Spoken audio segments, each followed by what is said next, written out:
Bueno, pues ya sabemos que estamos ante un masquil. Y un masquil, ya sabéis, como nos recordaba David la semana pasada, es que busca algo, ¿no? Busca justamente que podamos responder una pregunta, podemos responder a alguna pregunta, ¿no? Y quizás esa pregunta podría ser, ¿cómo puedo afrontar esta situación delante de Dios, ¿no? O con Dios. Y además Rubén también ha hecho un muy buen trabajo como buen detective, es que se ha fijado justamente y ha leído las líneas que hay entre el título y el versículo 1, ¿no?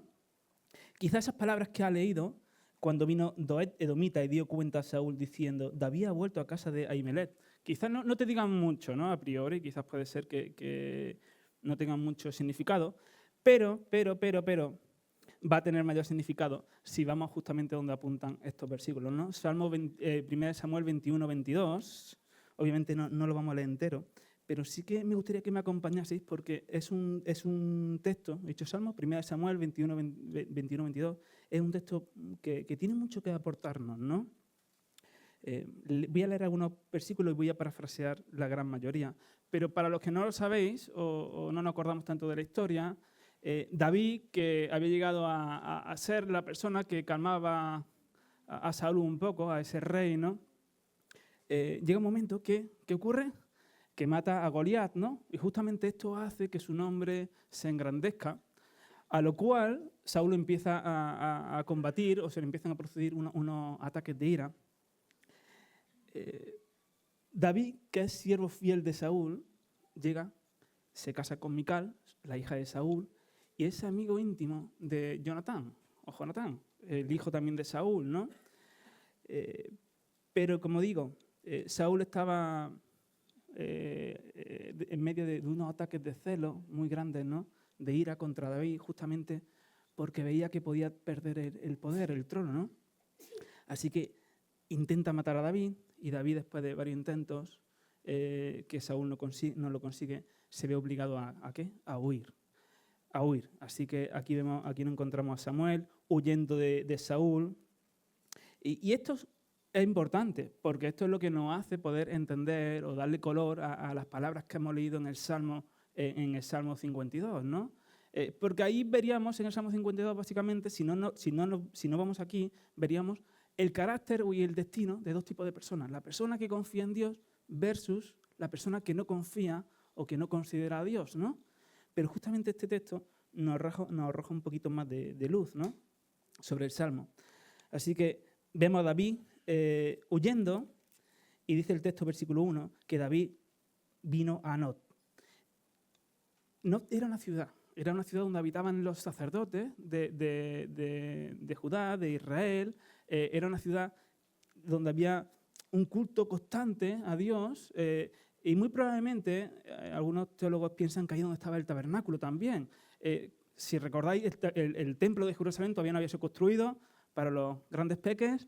Eso lo construye Salomón, el hijo de David. En este momento no estaba ese templo, pero Dios se manifestaba a través de un tabernáculo y probablemente estaba en esa ciudad, ¿vale?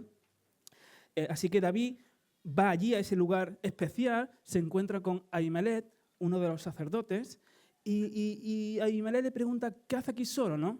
A lo cual David le cuenta una mentirijilla. No hay mentirijilla, hay verdad y mentira, y las mentiras siempre tienen consecuencias.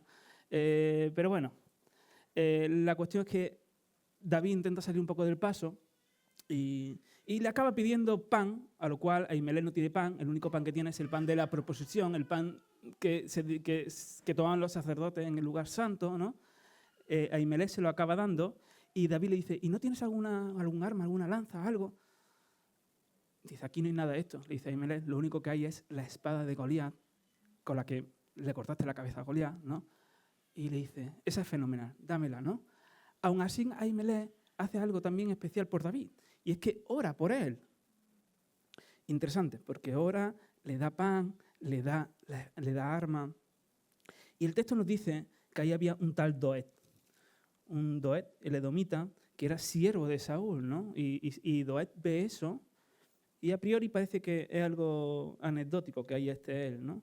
La cosa es que, o lo interesante es que Ahimelech no hace esto pensando que está yendo contra Saúl. Él piensa que realmente haciendo esto por David está sirviendo al rey y está sirviendo al pueblo de Israel. David, que tiene el pan, la arma y todo, huye, va a tierra filistea, ¿vale?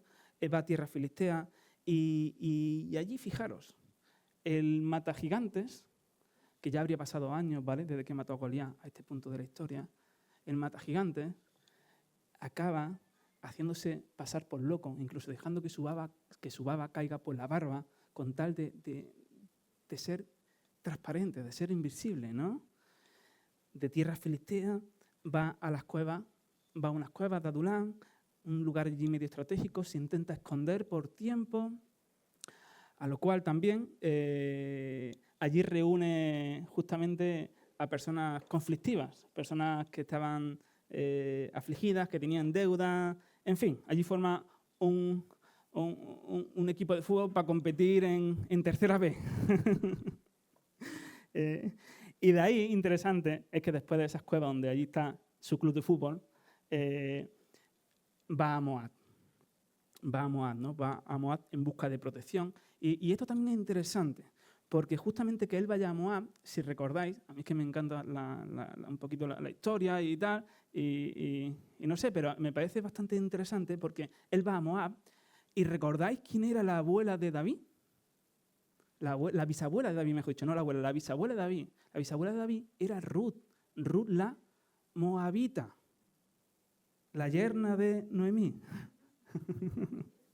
No vamos a hablar de Ruth. La yerna de Noemí, ¿no? La nuera de Noemí, eso, la nuera, gracias. La cosa es que es interesante porque David parece que va en busca de protección y tira de la ayuda de su familia, de su bisabuela, ¿no? Iría ya a buscar un poco de protección, ayuda, acaba en Moab, ¿no? Y allí está un tiempo, está en un lugar fuerte y justamente escucha las palabras del profeta Gad, ¿vale? La voz de Dios y le dice, David, para Judá, vuelve para Judá. Y David obedece, ¿no?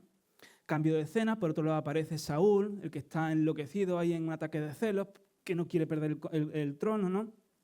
Y él oye de que David ha sido visto. Y a él lo que le duele es que nadie tampoco le haya informado, le haya dicho nada, a lo cual dice versículo 22:7, y dijo Saúl a los siervos que estaban a su alrededor, oí ahora, hijos de Benjamín, ¿os dará también a todos el hijo de Isaí, David, tierra y viñas, y os hará a todos vosotros jefe de millares y jefe de centenas? ¿Por qué habéis conspirado contra mí, no? En cierta forma, Saúl le está reclamando a sus siervos, soy yo el que tiene el poder de haceros poderosos, soy yo el que tiene el poder de haceros ricos y de daros tierras, viñas y engrandecer vuestras vidas, ¿no? ¿Qué tiene David que daros? Ante estas palabras de Saúl, Doeg, el edomita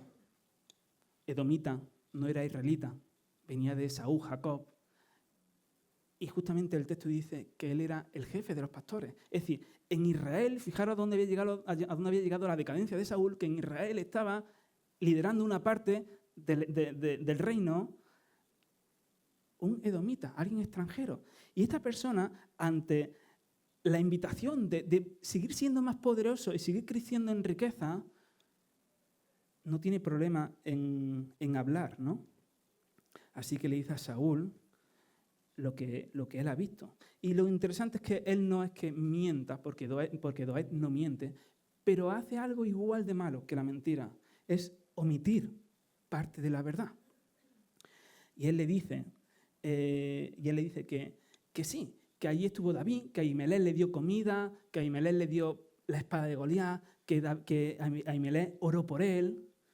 Pero Doeg no dijo algo.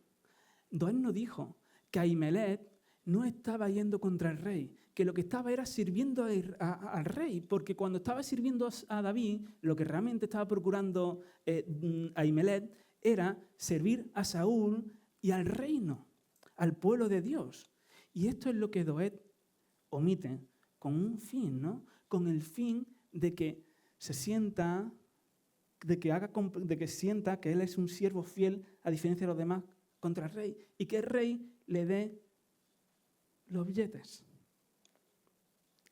Pero no solamente se queda ahí el texto, sino que va a algo más grave todavía, ¿no? Dice que el rey llama a Ahimelech y el rey le dice, sin duda, morirás, Ahimelech, tú y toda la casa de tu padre. Wow, ¿no? Porque Ahimelech se intenta defender, intenta decirle, Saúl, yo no voy contra ti, yo te he servido a David porque David es tu siervo fiel. No voy contra ti. Pero Ahimelech, producto de su ceguera, lo que hace el pecado ciega, manda a matar a Ahimelech, a lo cual le da la orden a su ejército. Y el ejército de Israel hace algo muy interesante. No puede matar a Ahimelech. No puede matar a los sacerdotes del pueblo de Israel. Porque eso sería hacer algo contra Dios. Sería como ir a buscar a Dios mismo y matarlo. Pero el rey no estaba corrompido. Porque ¿quién era parte del liderazgo ahora? Doeg, el edomita, quien no tenía ningún tipo de respeto y reverencia ante Dios. Así que Doeg, ni corto ni perezoso, Saúl le invita y a diferencia de los soldados de Israel, él coge, mata a Ahimelech, mata a todos los, dice versículo 18, mata a todos los sacerdotes. Interesante porque dice que los sacerdotes vestían de efod de lino. Imaginaros, allí sacerdotes vestidos de efod simbolizaban la pureza, la cercanía con Dios. Allí llega Doeg, los mata a los 85, no solamente mata a los 85, sino que acaba matando a los hombres, a las mujeres, a los niños, a las niñas y a todos los animales que había en Nob.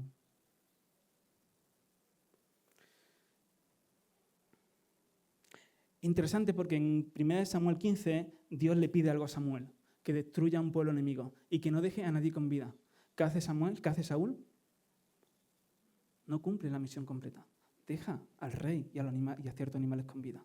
En cambio, contra Israel, Saúl hace lo que no hizo contra los de fuera. Quizá ahora tiene un poco más de contexto el Salmo, ¿no? El Salmo 52 quizá ahora tiene un poquito más de contexto. Y podríamos ver una primera parte. Cuando lo que te sostiene te desarraiga. O un poco pensando en la prédica de la semana pasada. Te seca. Cuando lo que te sostiene te desarraiga, ¿no? Cuando uno ve a personajes como Doeg, parece que uno no lo va a verbalizar, ¿no? Pero uno siente que no es como ellos, que no es como él. Y espero que así sea, que no seas como Doeg, ¿no? Pero quizá hay una pregunta bastante interesante que nos podríamos hacer, ¿no? Y es, ¿qué sostiene? ¿Qué es lo que sostiene tu vida? No sé si lo has pensado, seguramente alguna vez te lo habrás hecho. La cuestión no sé si te la has hecho, si te la has respondido de manera honesta, ¿no? ¿Qué es lo que sostiene tu vida, ¿no? Porque David describe a Doeg como alguien poderoso, ¿vale? Como alguien poderoso. El versículo 1. ¿Es malo tener poder? ¿Un creyente debería de huir del poder? Depende, ¿no? Porque ahí tenemos a diferentes personajes. José, gobernador de Egipto, Daniel era consejero del rey, Nehemías tenía autoridad del gobernador, llevó la reconstrucción del pueblo de Israel hacia adelante, ¿no? Juan el Bautista, Pablo, ¿no tenían seguidores? ¿No tenían gente que les seguía? Por eso la pregunta no es tanto si debes tener o no poder, sino ¿qué es lo que sostiene tu vida, ¿no? ¿Qué es lo que sostiene tu vida? Porque responder con honestidad a esta pregunta va a ser bastante reveladora, ¿no? Te va a mostrar realmente de dónde provienen esas fuerzas, ¿no? Para vivir tu día a día, ¿no? La realidad es que ya sabemos que todos vivimos con un propósito de vida, ¿no? Y cuando me hago esta pregunta en mi vida, me resulta bastante fácil responder cuál es el propósito de tu vida. Uno rápidamente puede decir, para la gloria de Dios, ¿no? Siempre decimos eso.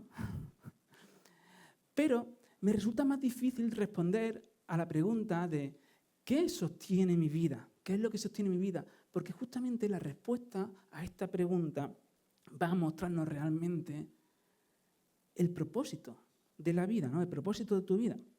Además que es muy interesante porque responder esta pregunta también nos muestra, nos adelanta en qué tipo de personas nos estamos convirtiendo, ¿no?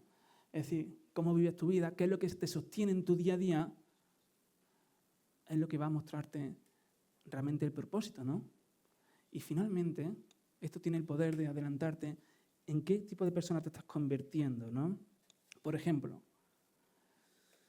aquí tenemos algunos ejemplos, ¿no? Si lo que sostiene tu día, si tú respondes francamente qué es lo que me mueve en mi día a día, qué es lo que me sostiene haciendo las cosas, en el trabajo, en la casa, en la compra, en las 1000 historias que hacemos cada día, nos vamos a ver en diferentes contextos, ¿no? Quizás buscando ser aceptado.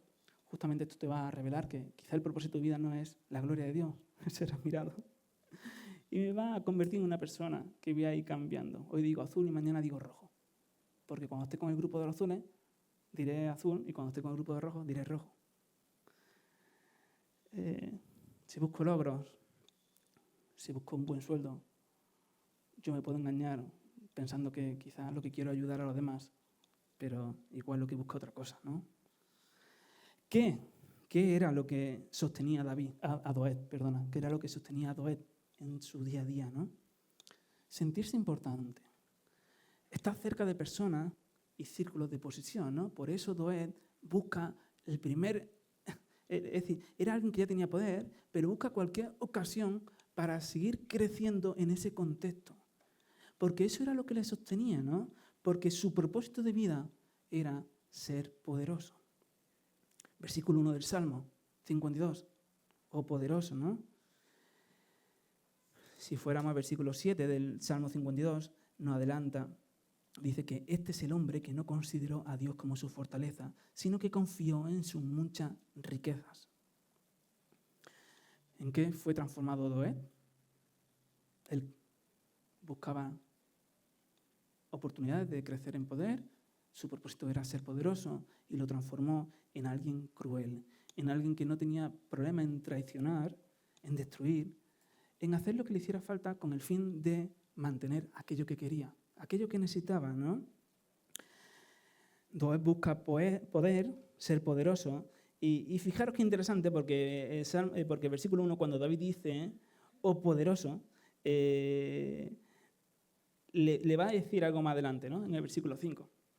Le va a decir, por tanto, Dios te destruirá para siempre, te arruinará y te echará de la casa de los vivientes. Le recuerda una realidad a David. Una realidad con la que se van a topar todos aquellos que creen que han conseguido el propósito final de su vida, pero que lo que les sostiene no tiene el poder de arraigarlo, sino que termina desarraigando tu vida, ¿no? Por tanto, te destruirá por siempre, te arruinará, te echará de tu casa, te desarraigará de la tierra de los vivientes. Es decir, Doeg, tú que crees que has conseguido tu propósito, tú que crees que has conseguido por fin ser poderoso, y quizás lo sientes porque pensad, Doeg en este momento tenía el aplauso del rey. 1 Samuel 22:7, había recibido el dinero del rey.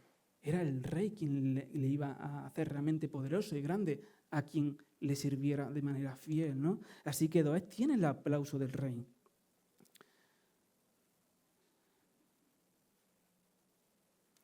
Por cierto, la historia de Doeg me resulta muy, muy similar a otra historia del Antiguo Testamento, ¿no? A la historia de Amón en el libro de Esther. ¿Perdona? Amán, gracias. Amán. Gracias, Rebeca.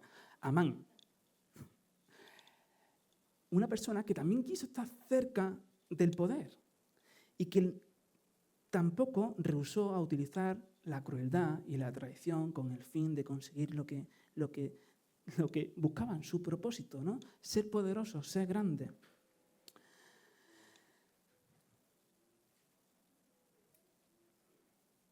El salmista introduce 2 selás. Esto nos encanta, los selás ahora. Eran unos invisibles y ahora se han vuelto valiosos, ¿no? Justamente lo que quería el salmista, que se volviesen importantes. ¿Por qué?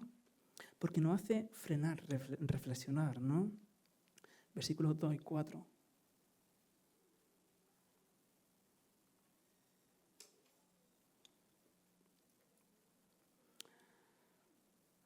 Agravios maquina tu lengua, engaña como navaja afilada. Amaste el mal más que el bien, la mentira más que la verdad. Has amado toda suerte de palabras perversas, engañosa es tu lengua.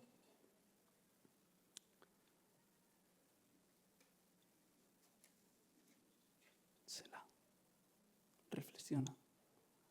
Porque aunque parece quizá algo fuerte, puede ser que haya algún tipo de rasgo de esto en nuestra vida.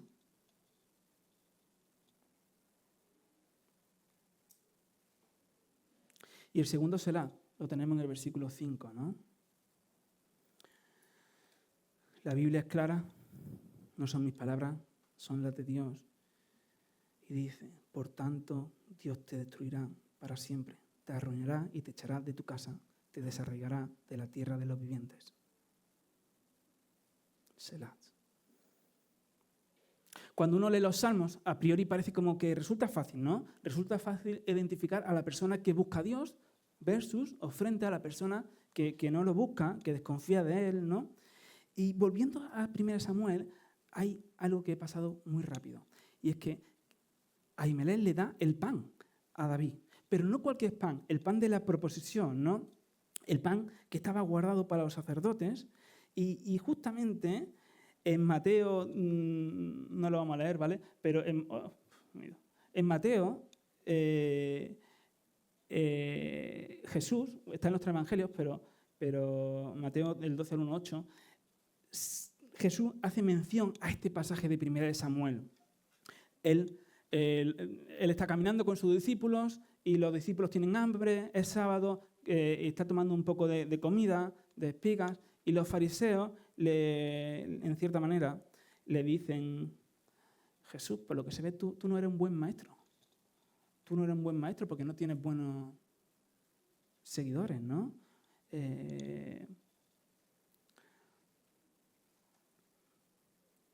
La cuestión es que nadie en aquel momento diría que el problema de Doeg o el problema de los fariseos era el mismo problema que tenía Doeg.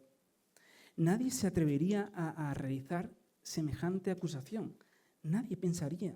Pero la verdad es que Doeg utilizó la fuerza para conseguir poder y estatus, ¿no? Y los fariseos utilizaban el cumplimiento de la ley para conseguir exactamente lo mismo que Doeg. Poder y estatus, ¿no? El propósito de su vida, ¿no? Es interesante porque alguien se puede sentir poderoso sin espada. Alguien se puede sentir poderoso sin espada, ¿no? Justamente la religiosidad puede ofrecernos eso. Sentirte poderoso sin espada, ¿no?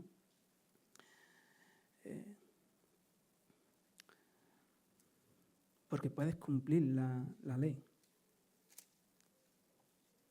Justamente parafraseando el versículo 7. O transformándolo, ¿no? Este es el hombre que no consideró a Dios como su fortaleza, sino que confió en su mucha asistencia al culto dominical y en sus muchas ofrendas y en sus muy buenas obras.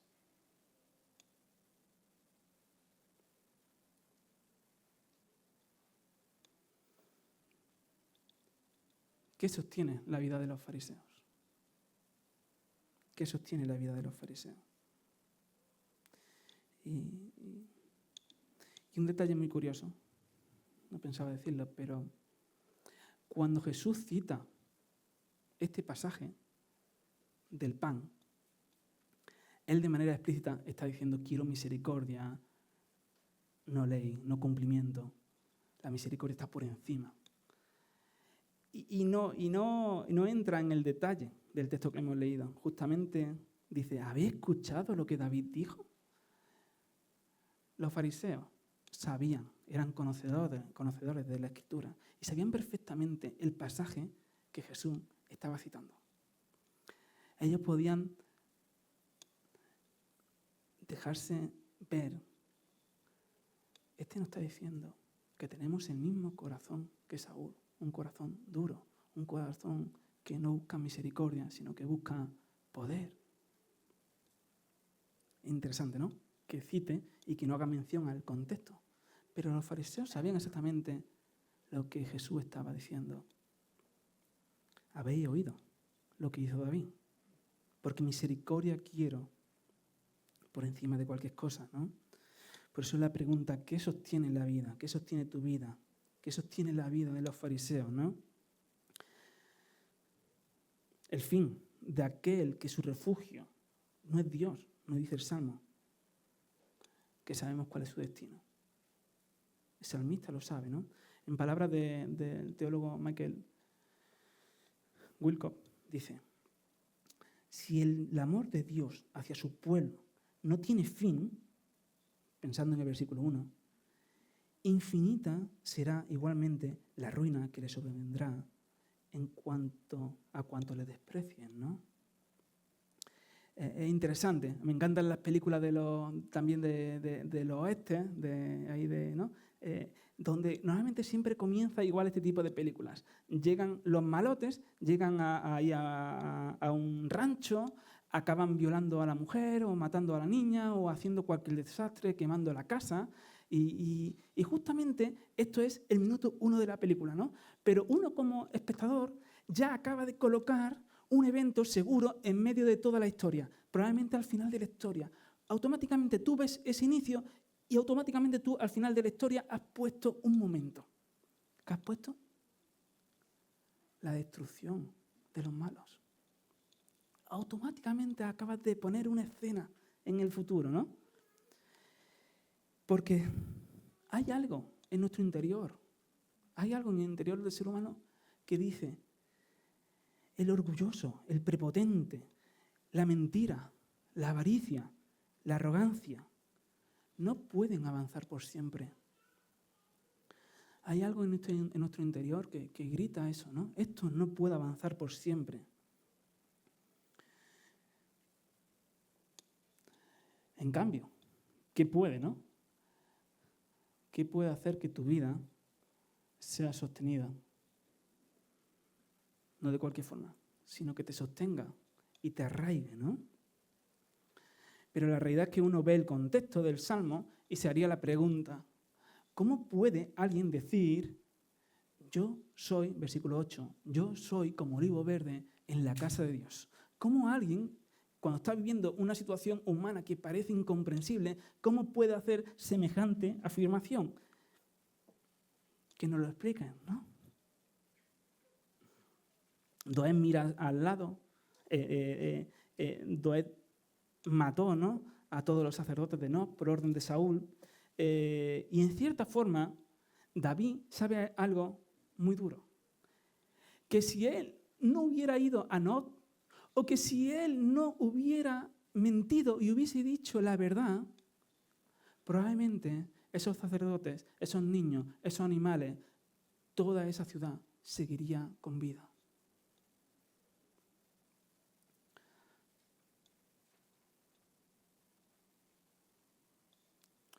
Porque como cristianos no luchamos con la culpa, no luchamos con el error. Si no hubiera dicho aquellas palabras, si quizá hubiera criado a mi hijo de otra forma, ¿no? Si quizá me hubiese relacionado con más cuidado, si hubiera utilizado otras palabras, si hubiera hecho.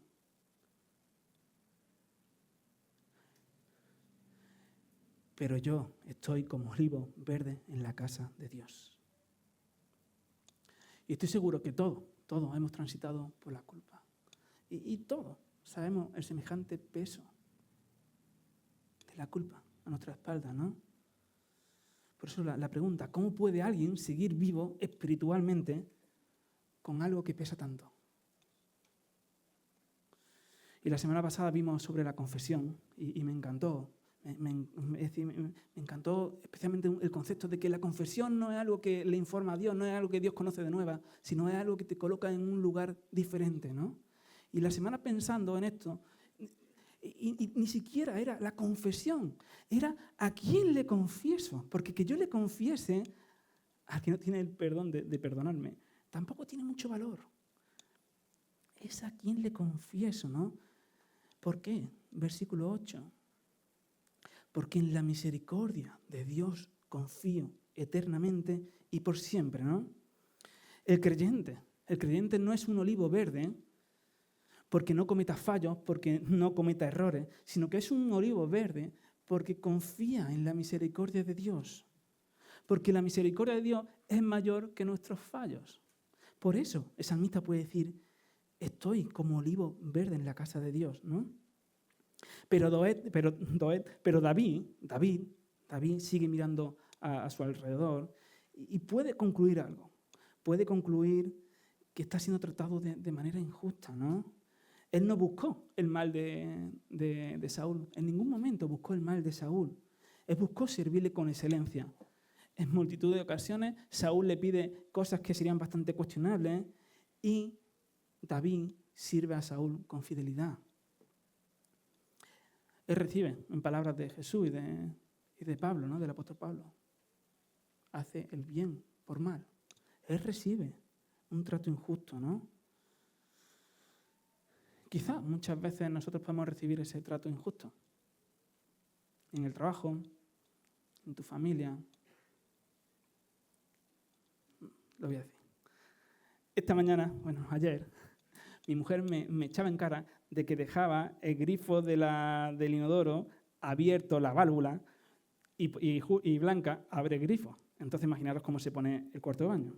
La cosa es que yo sabía que yo cerraba el grifo. Mi mujer creía que yo cerraba el grifo. Ayer me acusó de que realmente no cerraba el grifo. A lo cual pensé, igual lo he pensado, lo cierro en mi mente y no lo cierro en mi realidad. La cosa es que esta mañana estamos los 4 en el cuarto de baño y veo que Julia, la hermana mayor de Blanca, es la que abre la válvula. Uno en casa puede sentirse a veces que es tratado de manera injusta, ¿no? También en la iglesia. En todos los contextos, ¿no? Sufrimos con la injusticia, ¿no?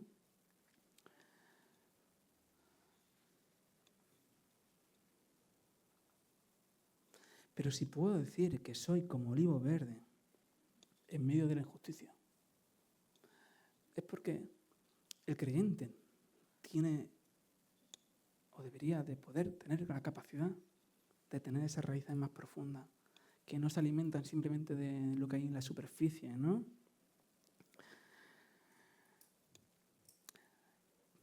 David habitaba en Jerusalén, habitaba con la realeza, era esposo de Mical, la hija de Saúl.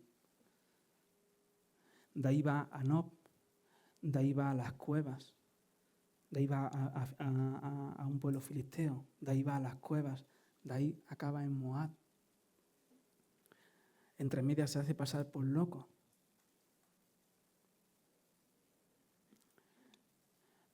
¿Habéis parado a pensar lo que esto significaba para un israelita?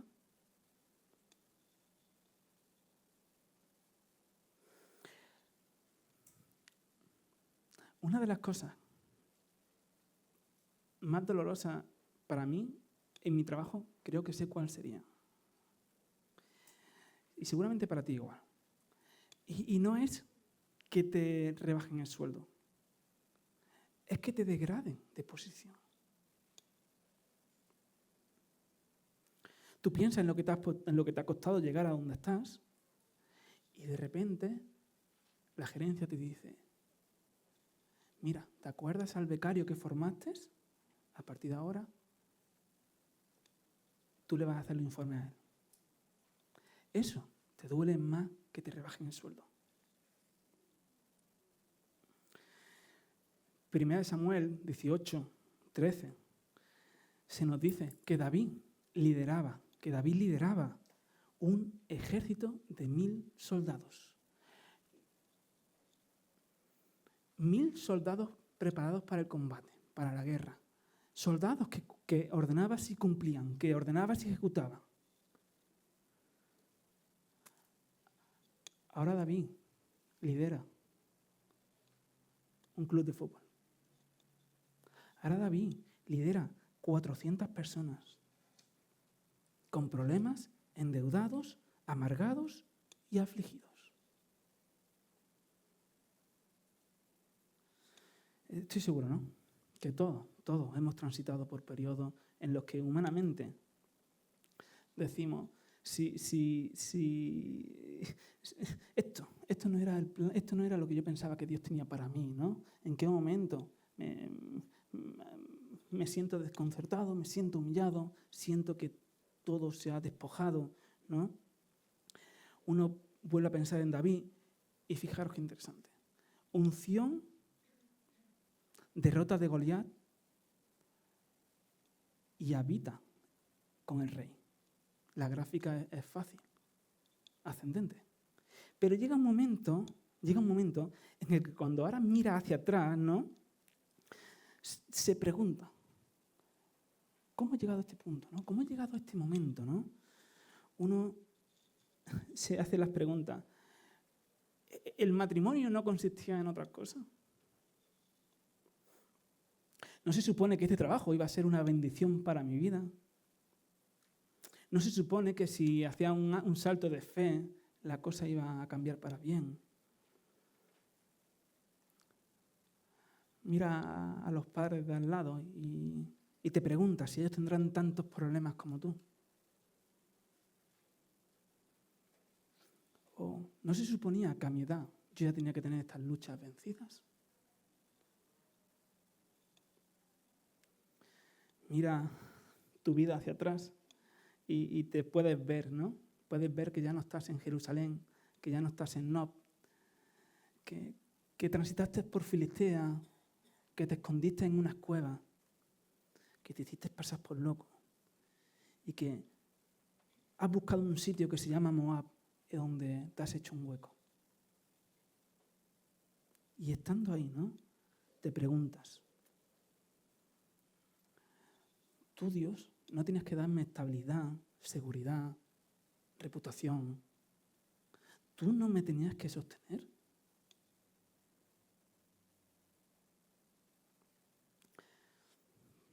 Ya no queda mucho.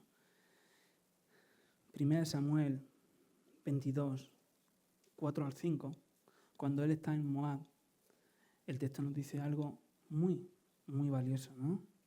Dice que los dejó, pues, con el rey Moab. David está hablando de sus padres, ¿vale?, que en ese momento habían ido a la cueva con él también a esconderse. Y se quedaron con él todo el tiempo que David estuvo en el refugio. Por lo menos vemos que a David que estaba protegido.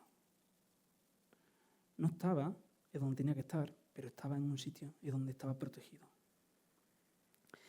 Y el profeta Gad dijo a David, no te quedes en el refugio, vete y entra en la tierra de Judá. Y David se fue. ¿Cuál es la reacción natural del ser humano cuando encuentra un poco de oxígeno? No sé la tuya, pero mi reacción natural es intentar estirar ese momento lo máximo que posible. Lo máximo posible. Verano pasado estábamos enseñando a Julia a nadar, y de un extremo al otro, a lo ancho, ¿vale? Así que ella no era mucha distancia y ella ocurría algo que no ocurre a todos, ¿no? En el momento que podía agarrar la pared, ahí se anclaba. Parecía un vampiro, parecía allí un murciélago. No había forma y yo le decía, venga, va, salta, que tienes que aprender. Allí agarra. No era su cansancio. Probablemente eran las dudas hacia mí, si yo realmente era capaz de estar ahí hasta que llegase al otro lado, ¿no? Lo más doloroso no era simplemente que no confiara en mí, sino que de repente llega el padre de una amiguita suya y le dice, venga, Julia, ven. Y ella suelta y se va. Me mató, ¿no? Me mató. Esto me recuerda tanto a Oseas. Pero la cuestión es, en momentos de incertidumbre, de humillación, donde vemos que, no estamos que todo se está despojando, en ese momento, cuando encuentra un poco de oxígeno, lo que busca es algo, es alargar ese periodo. Por eso la pregunta, ¿no? ¿Qué tipo de persona deja la seguridad y la protección? O mejor dicho, ¿qué tipo de persona puede dejar la seguridad y la protección cuando está justamente experimentando eso? Y aquí no estamos hablando de que te vuelvas masoquista y te vayas en busca de la aflicción. Estamos hablando cuando tu obediencia es obedecer la voz de Dios, ¿no? Por eso, el salmista dice que puede salir de ese refugio y no seguir alargando ese momento. Porque nos dice el versículo 8, porque en la misericordia de Dios es la que me sostiene por siempre. En la misericordia de Dios confío eternamente y para siempre, ¿no? Es por eso que puede expresar, ¿no?, lo siguiente, como termina el Salmo. Te alabaré por siempre, porque lo has hecho así. Esperaré en tu nombre, porque es bueno delante de tus santos.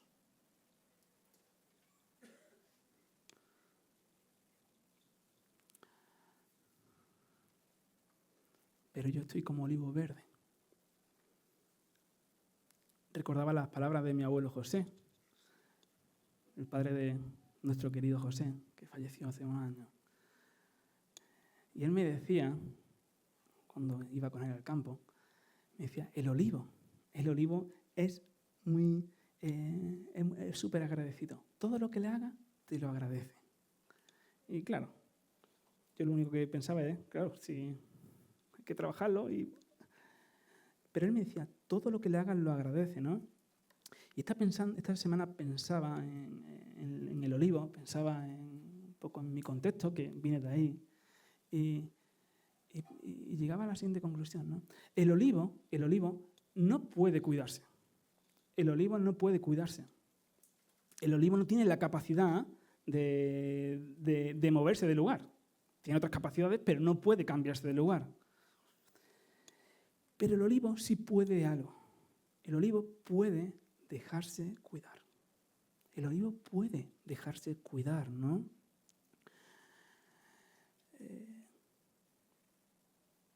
Pero claro, a veces el olivo está puesto en un contexto difícil, en una montaña, en una ladera. A veces el terreno no es totalmente llano. Y cuando llueve, el agua resbala. El agua no se retiene, ¿no? La tierra quizás es demasiado dura, no penetra. Existen sus situaciones difíciles, ¿no? Pero pensaba, el buen campesino, o ¿cómo sería? El buen olivero, no sé si esto existe. Olivarero. Olivocultor. El campesino. A mí me gusta ese. El buen campesino sabe cuidar al olivo. Porque ve que si hay pendiente, sabe que tiene que hacerle una pocita para que el agua se quede ahí por tiempo, ¿no? El buen campesino se remanga y se pone a trabajar para que el olivo pueda dejarse cuidar. El mal campesino solo le coge el fruto, se aprovecha del olivo hasta que se ha secado y lo desarraiga. Esa es la diferencia entre el buen campesino y el malo. Que el bueno es capaz de arremangarse y hacer que realmente el olivo pueda chupar el agua, ¿no? Hasta las raíces. Por eso, el salmista, a diferencia de Doeg, es un claro ejemplo de alguien que lo sostiene. ¿Lo sostiene el qué? La misericordia de Dios. No lo sostiene la riqueza, no lo sostiene el poder, no lo sostiene el estatus, no lo sostiene lo que digan, lo sostiene la misericordia de Dios. No es que él no pueda tener poder, no es que no pueda tener riqueza, sino que lo que lo sostiene es la misericordia de Dios. Porque en la misericordia de Dios confío eternamente. El campesino por excelencia.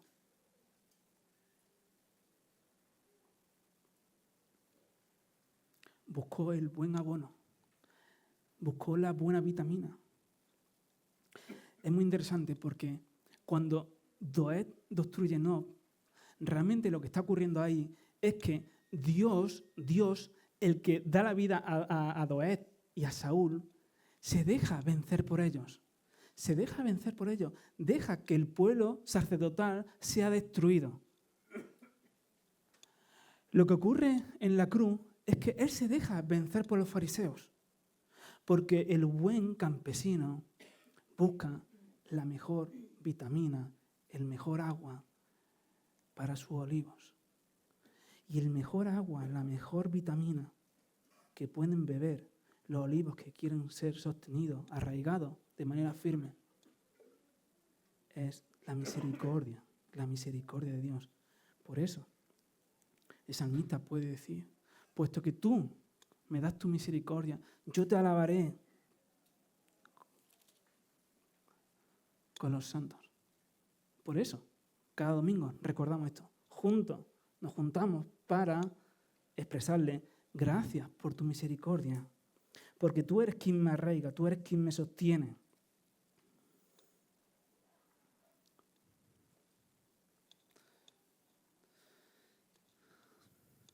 ...20 segundos, un minuto. Esta semana, leyendo un libro de François de Fenelon, que por cierto David tiene en su cuenta de YouTube un devocional sobre esto, muy bueno. Me resultaba bastante confrontador, ¿no? Porque a veces me veo realmente ahí, me veo confuso, me veo desconcentrarte, me veo que todo se cae, ¿no? Me siento agotado, no soy quien debería ser, me veo luchando con cosas que no debería de luchar, ¿no? Me veo entre el querer y el no poder, ¿no? Y leí estas palabras, ¿no? Dice, tus fracasos, aquellas cosas, ¿no? Podemos entenderlas como aquellas cosas que no se terminan de dar en nuestra vida, ¿no? No hacen de ti algo desagradable a los ojos de Dios. Él ve tus más profundos sentimientos. Es largo el proceso que lleva a estar completamente muerto tu egoísmo. Buscarás mucho lo tuyo propio en buena parte de lo que hagas. Buscas valor en lo que te sostiene. Pero escucha esto, ¿no? Dice, puedes decir, si tu viejo ser está envuelto en una situación cuando algo se te cruza en el camino y te enfadas.